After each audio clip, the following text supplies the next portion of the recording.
This episode is sponsored by KiwiCo. I just finished my greatest project, my masterwork, my magnum opus, a Magic the Gathering Commander deck in which all 100 cards are alliterations. I sacrificed Slimefoot and Squee to Greater Gargadon to get the Apex Altasaur I ditched to Bazaar of Baghdad, and if you got a problem with that, I will counter it with Tybalt's Trickery. Even the basic lands are alliterations. Sculpting this spectacular stack took regular expressions, generative AI, and a few questionably legal print-to-order proxies. But for the first time in Commander history, we are brewing a deck that wins games using the raw power of alliteration. For the first time in my channel's history, we're ditching the deck and 3D printing some tech that will literally win you games. I was going to 3D print some accessories, but my printer is still broken, so let's just dive into the deck. I was going to dive into the deck, but I got distracted by 3D printing. This weirdo in a top hat broke into my basement and fixed my 3D printer. Whatever, it's not like 3D printed Magic gear could be better than name brand products. This 3D printed Magic gear is so much better than name brand products. It's probably more expensive anyways, and almost everything is free. My name is Zack Freedman, and this is my bizarre battle brewery, my dumb deck distillery, my casual constructed cardboard crack house. Today we're going to take a break from our usual Magic the Gathering deck building to see 10 literally game-changing models you can make for yourself right now. Ladies, gentlemen, and who are we kidding, gentlemen, welcome to Void Mage Lab. Ahoy there! I, time-traveling gentleman Zack, have realized that nobody likes these alternate universe April Fool's videos, so I have infiltrated this Dimension Zack's workshop and repaired his 3D printer. This gentle prod should nudge this timeline back on topic with no possibility of unexpected consequences. So enjoy the show, and you're welcome. Today we're going to be featuring a lot of 3D printed deck boxes, and if you've ever seen one, it's probably been this one, the geared deck box. It just has so many iterations and remixes, I can't figure out which one's the original. But we're not going to feature any of them, because they are tough to print, way too fragile, and frankly they kind of suck. But if your gears just gotta have gears, put a sprocket in your pocket with the Vault deck box by TechCore 17. This handsome enclosure has nothing to do with Fallout, the same as Magic should. Why the fuck did they make Fallout cards? But it does boast a balanced blend of form and function, and overperforms at both. You actually get 3 motifs to choose from: an easy to print solid shell that's heavy but more protective, a skeletonized truss with weight cutting speed holes, and a filigree pattern that looks phenomenal but it's kind of a nightmare to print properly. Guess which one I picked? TechCore's detailed instructions make the assembly process look a lot more complicated than it actually is. All you're doing is gluing the linear gears to the shell and mounting the circular gears on the inner part. I'm not complaining. Look, I wish all models had instructions this detailed. What sets the Vault box apart is not just its looks, it's its usability. The outer shells have a full range of motion but can't fully detach,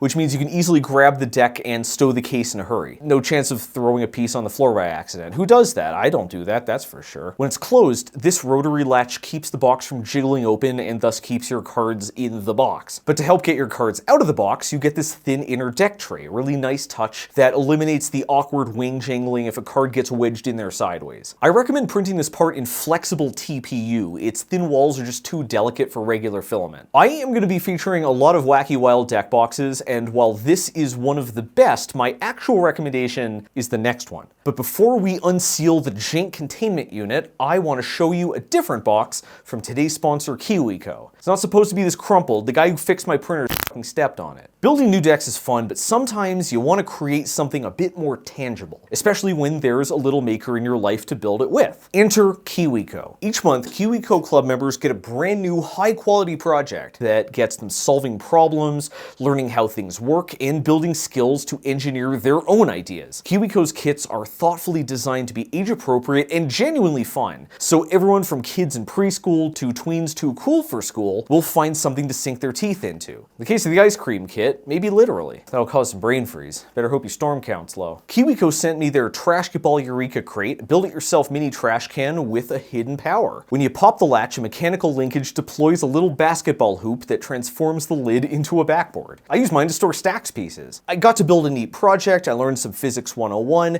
and I got an incentive to clean up after myself. That's what I call a three-pointer. I bet if I had some of these crates when I was a kid, I would have gone to engineering school myself instead of dropping out to become a professional professional Magic the Gathering YouTuber. Not a great career. I really like how the assembly guide keeps going after the build ends. It's loaded with fun facts about ballistics, neat tidbits of sports tech history, and most importantly, inspiration for modding this project into your next project. That right there is what makes KiwiCo special. It's not about following instructions, it's about going beyond them, empowering the youths you care about to bring their own ideas into existence. And the instruction book is also not supposed to be this crumpled. A top-headed jerk stepped on it too. So give the gift of real-life hands-on science, technology, engineering, and math. Click the link in the description to visit kiwico.com/Zack and use the code Zack to save 50% off your first monthly club crate. Clearly, they deliver to Value Town. Thanks KiwiCo for sponsoring this video, and you know what? This linkage system is so cool. Let's see a printable model that has one too. This is the Hexlock 2.0 by Legendary Cheese, or as I like to call it, the Jank Containment Unit. This deck box boasts a 6-way cam and groove system that clamps down the lid far more sturdily than it looks. That is a weird word. Sturdily. Sturdily. As complicated as it looks, it's surprisingly easy to print and assemble. The moving parts have generous tolerances that run smoothly with a bare minimum of cleanup. Other fun features include a tribal wolf, a tribal skull Thulu, that's a skull and Cthulhu at the same time, and my favorite, stick-on monopip emblems, perfect for printing in color-coordinated filaments. Why did I buy so much filament when my printer was broken? Good thing I'm the only person on earth who does shit like that. I wanted mine to be different, so I used Prusa Slicer to emboss some descriptive text on the front panel, and printed contrasting inlays by extruding the text and jacking up the XY compensation. I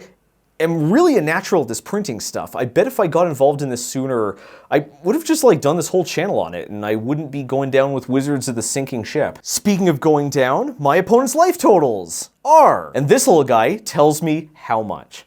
Nailed it. This is the MTG Commander life counter by the Maker Sphere, and it's a life counter for 4 players, because as we all know, every game of Commander has 4 players, until I'm done with them. I'm the cheese that stands alone. There's a card for that. Look at that fucking cheese. Remember when I said these accessories can actually win you games? This is one of them. Even if everyone tracks their own life totals, it's always a good idea to maintain your own personal tally. It'll keep your opponents honest, it will force you to focus on the game, and it'll tip you off when numbers are getting low enough to disengage friendship mode and engage facial destruction protocols. If you like winning by commander damage, first off, you're a jerk, but also this is a great way to track how buttered you have left everyone's muffins. One thing I love about this particular life counter is just how slim it is. 2 things to be aware of. First, you will need a multi-material printer. The silhouettes and hearts are optional, but the numbers are not. They're printed directly into the dials. I suppose you could make this on a single material printer and then draw the numbers in with a Sharpie, but that's lame. Get some fucking standards. Second, possibly worse, the dials don't click. They fit snugly on their axles, so they do stay put, but there isn't any mechanism that satisfyingly snaps them into position. You want clicks? I'll give you some fucking clicks. I'll give you more clicks than you know what to do with. I'm gonna click your fucking face off. You're gonna be like, this is way too many clicks. You can't stop the clicks?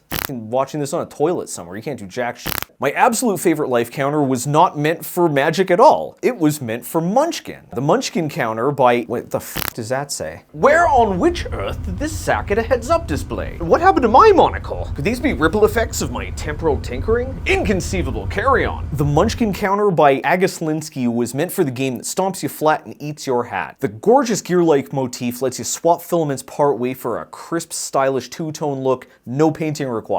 And it feels even better than it looks. The dials snap from number to number with a mighty lurch that feels like damage. There are actually 3 of them. A 3rd ring surrounds the readout, making this perfect for tracking how many times the Generalissimo returned to sender. That said, this beauty demands suffering. The fit is so tight and the detents are so hard, you have to file everything down before you glue it together, which you do have to do. But the drip is so snappy and the haptics even snappier, you will want to take damage just so you can turn it. Not really, I was kidding. Don't you give me that eye roll to die bullshit. This means war. I'm gonna fucking destroy you. Oh, you don't like that? Well, it's a good thing I printed the tiniest violin by Furby Additive, so I can play you a tiny sonata, because I'm so not gonna let you win. Print a second one for gratuitous violins. That's the greatest joke I ever wrote. I lied. That's a really shitty joke. Some opponents accuse me of creating hostility, but they need to enunciate. I create hostility. In the Crate deck box by TechCore17. You know what I love, besides my wife, my dogs, and the flavor text on the original Stifle? Tiny versions of big things. A deck box shaped like a miniature wooden shipping crate warms my heart as it warns the opponents,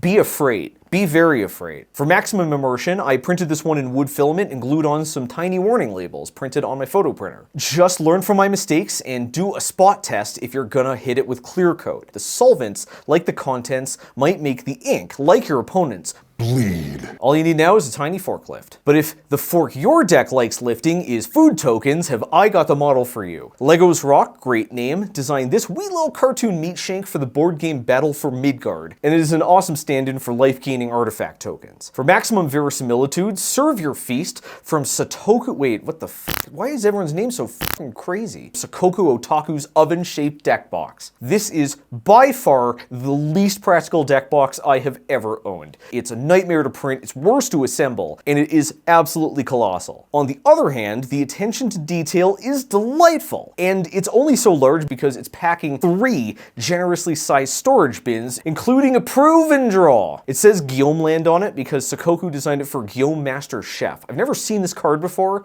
but it looks bonkersly broken. Let me know in the comments if he is worth ditching my waifu Asmarana Mardicata Estina Kuldakar. Can have multiple food decks. I can print another oven. For blood tokens, I took Patrick the Biostemus mini IV bag and overlaid a red rectangle so it looks like it's bulging with hemo goodness. For clue tokens, this necklace by Jose Miranda comes with a coin-like version and is guaranteed to spark nostalgia in old-ass viewers who aren't quite as old as my ass. And as for the junk tokens, well, you don't need any f***ing junk tokens. Nobody uses junk tokens. Why does white, black, green need special tokens anyways? Trading your token cards for silly physical tchotchkes isn't just cheeky, it's strategic. These tiny trinkets conserve table space and they don't visually overwhelm your higher impact permanents. Just be aware, us human meat monsters struggle to subconsciously count more than 7 objects. That is when you want to ditch the tokens and bust out the dice, or even better, a counter. You may have noticed I didn't print any treasures. There are lots of options. D&D minis are some of the most popular prints, and let me tell you, those adventurers are always chasing that booty. But I prefer to track treasures numerically. It helps me count my total available mana, and more importantly, see how close I am to cheesing out a bullshit victory off Revel and Riches. I made a custom proxy of that for the alliteration deck, featuring richly robed rhinos riding rickshaws. I also had to design new basic lands in Quechua and Cockbarock, because those are the only languages in Google Translate with alliterations for forest and mountain. Didn't need to do that for black mana, because I got snow-covered swamp. Anyways, this treasure counter, along with the rest of its set, is the most useful thing I'm featuring today. These are the Magic the Gathering counters by Lost Dutchman, and that super bland title really sells them short. These aren't just counters to put on cards. These are counters, like they count things for you. The big, easy-to-parse icon conceals a tiny clicky mechanism that makes these infinitely superior to dice. You don't have to awkwardly scramble to find the right number, you don't need 2 hands to tap or move the card, and most importantly, you don't have to remember what each plastic polyhedron represents. They have windows and numbers on both sides, so each counter serves double duty. You do need a multi-material printer, but the contrasting elements are only 2 or 3 layers thick. I printed some +1, -1 counters, a few to track token count or charge counters, one for rads. Also, this one has a butt on it. I don't know what that's supposed to represent, but I just thought it was funny. I actually designed this one myself by downloading an SVG from the Noun project and importing it directly into Bamboo Studio. Because I can preset them to the count I'm most likely to need, I can put a single +1/+1 counter on for a Vitalizing Repast, load Greater Gargadon with 10 time counters, or stack up a second Slimefoot and Squeeze Saproling all in less than 3 seconds total. I told you the whole deck's alliterations. These counters only take like 10 minutes to print, but they shave entire awkward minutes off big turns. Maybe your social anxiety is better controlled than mine, but I just can't play it 100% when I know the other players are staring daggers at me. By reducing the mental load and speeding up my plays, I found myself making smarter moves that took more of the board into account. To max out the gains, I designed this custom case to keep the counters organized and grab the right one right away. I don't know how to design 3D models. I am, after all, the Magic the Gathering channel, not a 3D printing channel. But in this case, I didn't have to. This is the Parametric Rugged Storage Box by Bulbasaur Zero, and it isn't really a model, it's a script that generates models. Simply change the variables, hit render, and it cranks out a Pelican-style latching box in the exact dimensions you need. Things are starting to get too serious. Let's cleanse our palates with the dirtiest deck box. If your favorite bracket is the trash tier, your deck deserves to dive into the dumpster deck box by Ye Old 3D Printer. This novelty refuse receptacle might be super duper dumb, but it's actually loaded with clever details. It's almost fully printable down to the friction fit axles for the hinge or hinges, your choice. Speaking of choices, the insides are modular. You get 7 different configurations to snugly secure various sleeve styles and deck sizes. 2 pairs of enormous 8x3mm magnets latch that lid down so your cards stay contained. And most importantly, when you dump this on the table, it always gets a few laughs. And those turn into full-on guffaws when they realize you're using this for your graveyard. Alright, enough goofy shit, let's pull up our serious pants. Our next accessories are more like accessories, maybe even accessories, but they really do improve a piece of gear that every player should own. Infinite tokens, erasable tokens, Corbin Dallas multi-tokens. These laminated mini whiteboards are basically mandatory now that so many creative abilities like Eternalize, Offspring, and Dragonstorm, not Dragonstorm, the dragon with Storm. Everything these days seems to fart out a different imaginary card. These dry erase tokens are flimsier than real cards, so I store mine in the pack or sideboard by Knockout 2495. This sturdy little flip-top box snaps shut with magnets and leaves plenty of room for random singles, substitutes, and other loose cards. I glued on a little strip of felt so I can erase the tokens as I put them in their little home. Also, the instructions call for a 1/8 inch metal rod, but I used some 2.85mm filament I bought by mistake. Another intensely stupid move I am so glad nobody else has ever done. But that's not the focus here. This is. MGM 86's sliding case for electric toothbrushes and pencils has a functional roll-top door that conserves table space but leaves the contents completely unobstructed. That slick slider does not need flexible filament, it's just that thin. There's also a version for your deck. It's called Jet Thruster's Commander Deck Box, but I don't actually recommend printing this. The door is just too wide and it makes the lid too fragile. So why are we bringing an electric toothbrush case to game night? It's not for toothbrushes. Please do not brush your teeth during a game, especially if it's your turn. This case is full of color-coded dry erase markers with retractable nibs. These are a must-have for reusable tokens, because the color coding is infinitely easier to distinguish than silly stick figures. Well-designed gear cuts your workload and frees up brain power to play better games. Speaking of products that are not well-designed and very far from free, what the f*** happened to foil cards? Feldon Ronim Excavator? A fucking rolled up chipped potato. Soren Markov? Now a Curlin marked card. Anya Falkenrath? More like lasagna fold in half. Well, no more. Cut rate lamination, prepare for Squishination. The Squishinator card pressed by Act Next does exactly what you think it does,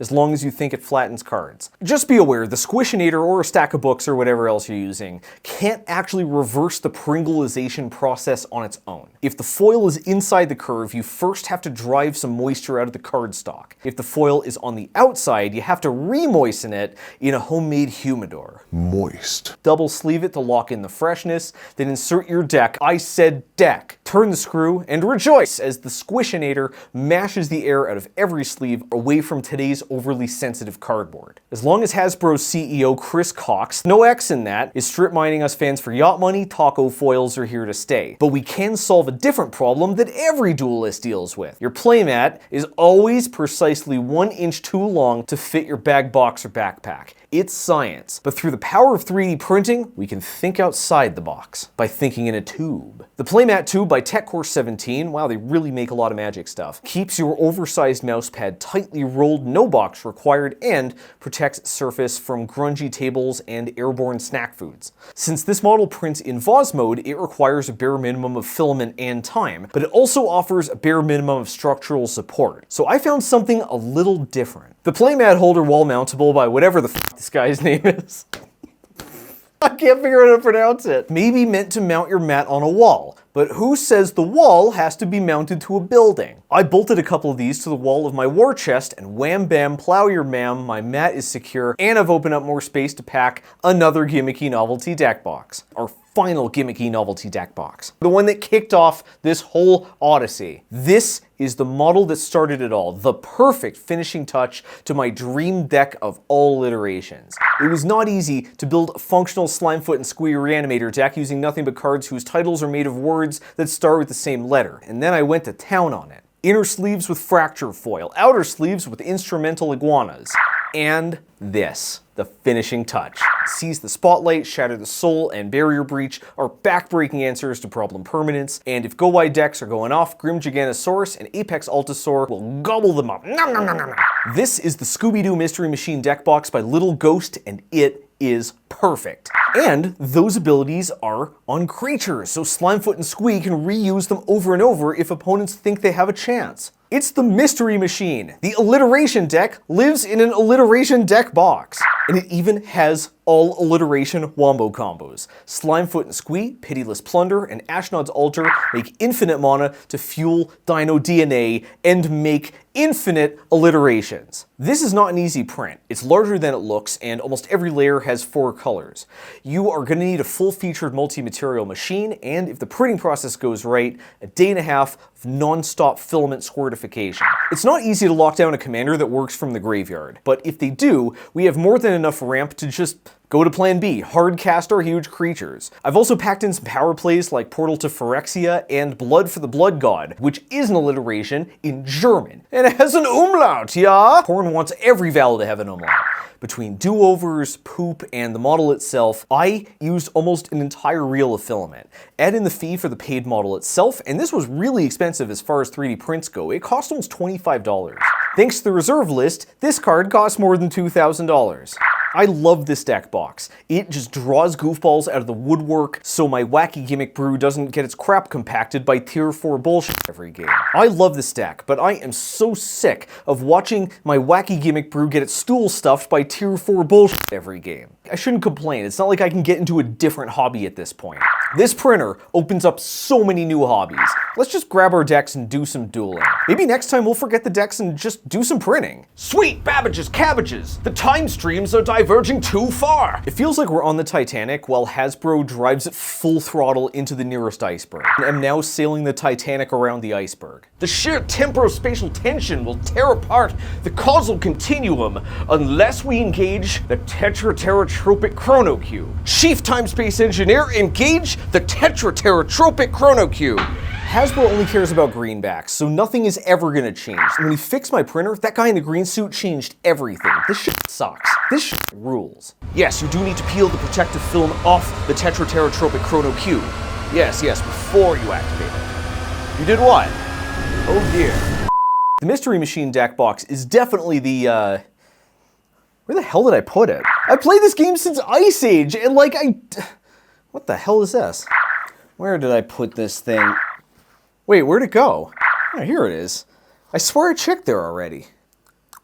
Did somebody cry on this? Time-space bosons, seal those phlogiston conduits! Time-space helmsman hard to imaginary starboard! By Jove, the cumulative time-space degradation has obliterated my accent! Time-space gunny, arm, the time harpoon, and the space harpoon! Where do these harpoons come from? And why are there 2 of them?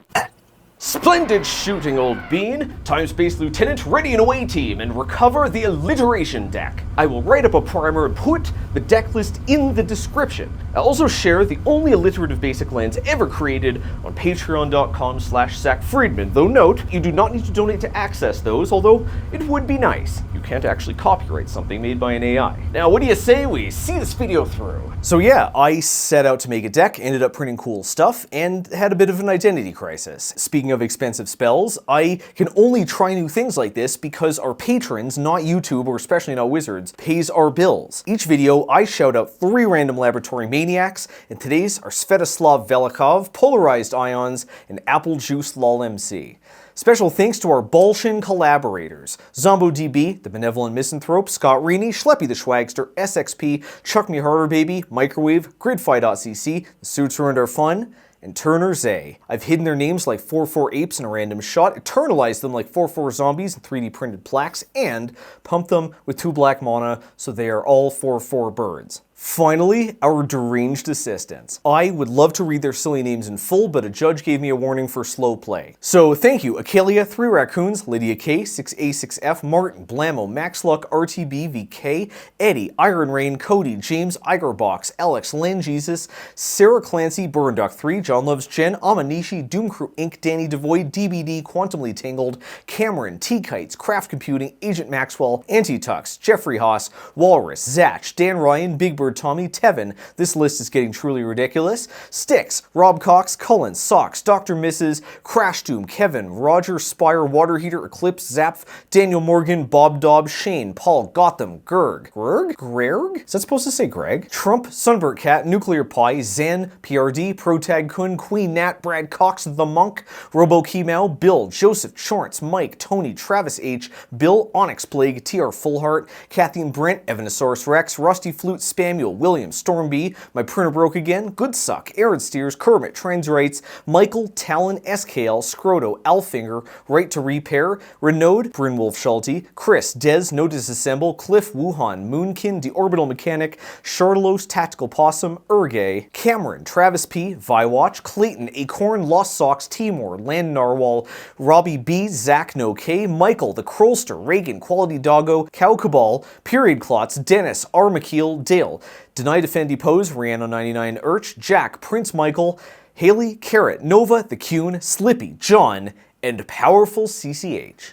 And final fond farewell to Karanamon, not a Digimon, who passed away near the end of last year. A lover of gaming, coding, and of course this channel. He's survived by his partner, who he called his script kitty, and will be sorely missed by Zack's Freedman across the multiverse. Thanks for watching, and no matter how your time spirals across the chaotic planes, I will see you in the future. Now I must take my leave. I have to feed my Tamagotchi. Tally-ho!